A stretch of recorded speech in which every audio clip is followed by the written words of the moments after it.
was a way that you could defeat the Mafia in Minecraft, would you take that opportunity? Well, thanks to a Minecraft map made by Chris6D, this is entirely possible. The aim of the game is to capture the Mafia boss and stop him from destroying the city in a series of missions provided to me by the detective agency I work at. So the first order of business is to investigate an apartment where a murder took place. This mission requires me to interrogate 3 civilians who were in the home when the incident occurred. Starting off with Civilian 1, she heard a commotion taking place outside of her door, but she was oblivious to anything else that happened. I then climbed up a series of stairs to make my way to Civilian 2. Civilian 2 had some quite interesting information as he heard that a Mafia member lived directly above him. Now, if you thought it was strange that Civilian 2 knew that information, well, Civilian 3 knows that the Mafia member lives next door and stole a really expensive gold necklace. But somehow, he didn't even think to report it. But now that the civilians were investigated, it was time to infiltrate the Mafia member's apartment. As I walked to the neighbor's place, it appeared that the door was locked, so I needed to find an alternative way inside. After a little bit of investigating, I came across a vent that you could easily enter using an already placed button.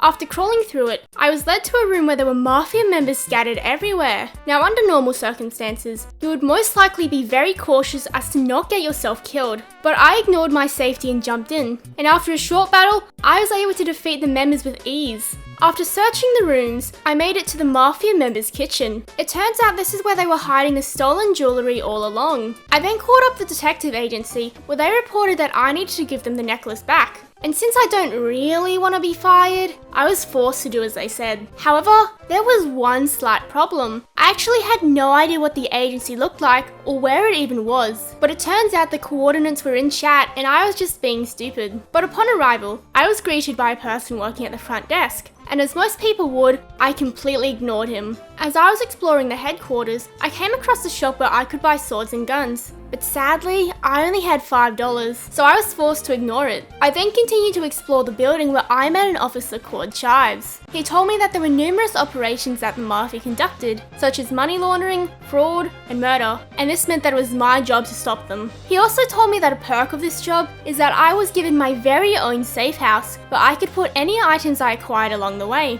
Now, since I haven't been to the house before, I was instructed to head over there. Whilst on my journey, I found a shop that sold food, and coincidentally, I was starving after all that running, so I went inside to look at my options. But after careful inspection, I was too poor to buy anything of high saturation, so I turned around and magically, there were 64 tacos in my inventory. But after that lucky find, I had to continue on my adventure to locate my house. And after only 5 minutes of running, I was able to reach it. However, when I entered the door, I was told by the agency that I needed to immediately head back to the headquarters. This meant that it was time for my second mission. This mission required me to be stealthy and gather intel about the Mafia's different operations that they are conducting inside of the city. To be able to do this, I needed to sneak into one of the Mafia's buildings, already known by the agency. Surprisingly, I managed to do this quite easily without being noticed. Once inside, I was informed that I was specifically looking for emails sent between the boss and the gang. But in order to reach the room containing these, it was essential that I avoided the security cameras, because if I was caught by those, I would have to restart the whole entire level again. But fortunately for me, the bathroom was a camera-free zone, so I started my search in there. However, after no luck of finding anything, I decided to roam around the hallways. Now, what I hadn't realized is that the hallway I walked into had a camera in it where I got caught. But after re-strategizing, I came to the conclusion that there would most likely be a hidden vent that I needed to locate, as every hallway had an active camera. So you know how earlier I couldn't find anything in the bathrooms? Well, it turns out I just didn't see the very obvious vent. But unlike the vent I went through in Mission 1, this one was a maze where every single corner looked identical with the exact same redstone torch. But eventually, after taking every wrong turn imaginable, I managed to escape and found a room full of computers and shulkers. Unfortunately, there was no intel on any of these, but instead, I found a keycard which allowed me to open a locked door. As I continued to explore the building, I came across an identical room, except this time, instead of a keycard, there was a button that disabled one of the cameras. This allowed me to cross the hallway to a room that was only accessible via keycard. When I entered, I noticed a significant difference in size between the previous room, giving me me the impression that this is where the emails would be located, and I was indeed correct. Displayed on the computer was intel about the next scheme they were plotting. This included to rig the local mayor election so that one of their own members could win. And of course, I had to be the one to stop it. After a really long run, I made it into the mayor's office, where my new objective was to kill the members. I was also given a strange quote sheet that read, "Find what they are hiding." I honestly had no clue what this even meant, but I came to the decision that I would just decrypt it later. Now after a short and easy fight, all the mobs were dead. Unluckily for me, the game didn't give me any more ideas as to what is the quote's meaning, so I was completely stumped about what to do now. As a solution, I walked around the building looking for any sort of clue. When I came upon a lever out on the balcony, I tried every possible way to turn it, but it was impossible to reach, and as a result, I had to continue looking around the mayor's office. Now at this point, I had been searching for a solid 10 minutes when I stumbled upon a chest full of money. So apparently this is what the quote, "Find what they are hiding" meant. But now that the quest was over, it was time for me to move on to mission 3. Although I had already found a chest full of counterfeit money, there were still plenty of locations across the city where they are keeping the money hidden. However, since the detective agency isn't sure of these destinations, I've been sent to the mob boss's office to gather more information about these. Just like all of the other buildings I've infiltrated, it had a very similar security setup with the cameras found all around the hallways. And like last time, it is essential that I find the computers with the secret emails on them. After a tiny bit of searching, I came across a vent that could only be accessed by a keycard. However, I just used my amazing detective skills and was able to find it very simply. After a few minutes of crawling, I made it to a room where there were no clues or information present. I did, however, come across a security camera, but luckily I didn't have to worry about it as the room to turn it off was next door. I continued to explore the building when I finally reached a computer room, but according to the game, there was only one email on there. This meant that I needed to find another computer with the rest of the information. I walked around until I came upon a chest with a keycard inside. This keycard led me into another room which contained the other email I needed. Using the information in both of these computers, I was able to find out that a group of Mafia members were currently playing golf at the country club.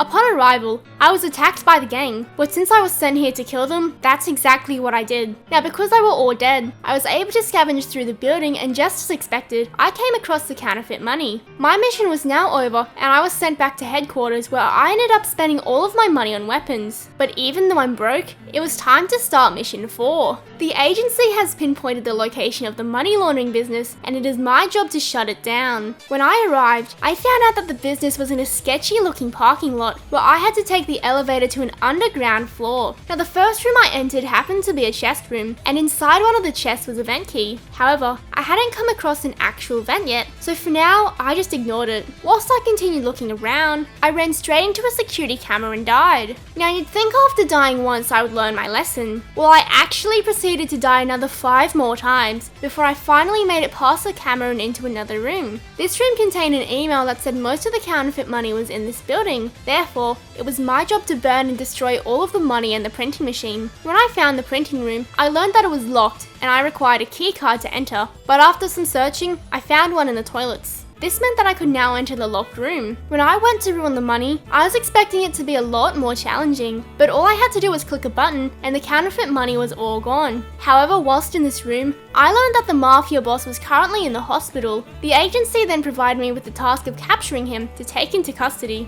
Now usually, when I am assigned a new task, I just walk to the location. This time, I decided to take the train as it would be much fancier, but once inside the hospital, I was attacked by multiple guards. However, they were no stronger than any previous mob, making it easy to defeat them all. However, during the fight, I noticed a keycard. This object was used to unlock the door to the ward where the boss was being held. When I entered his room, I noticed that he was quite ill. This meant that I didn't have to fight him for his cooperation, and I swiftly took him back to headquarters. Now you would think that this mission would be over, right? But that's not the case. I still had to question him for his crimes. The way this interrogation works is that I ask him 5 questions, either using a good cop or bad cop approach. The goal is for me to get 3 out of the 5 answers right, and if I can do that successfully, I will have completed this mission. Now starting off with question 1, does he want to tell me about his money laundering scheme? I chose bad cop, which was not the right approach. Question 2, why were they planning on rigging the mayor's local election? This time I chose good cop, which was indeed the right answer. Question 3. Do you know anything about the murder that took place a few days ago? Switching it up again, I chose bad cop, but it turned out to be the correct answer. Question 4, which I believe is a rather silly one. Does the Mafia commit illegal activity? I chose good cop and failed that round. And finally, question 5. Where did the Mafia get so much money from? I took the good cop approach and was deemed victorious. The interrogation was now over and I successfully completed the mission, getting 3 out of the 5 answers correct. But since the boss is now captured, the gang will slowly start to disperse. This means I defeated Minecraft's Mafia. But if there's one thing you should learn from this, if you sign up to be a detective, make sure you are actually qualified for the job. But if you did enjoy, subscribing would really help me out a lot.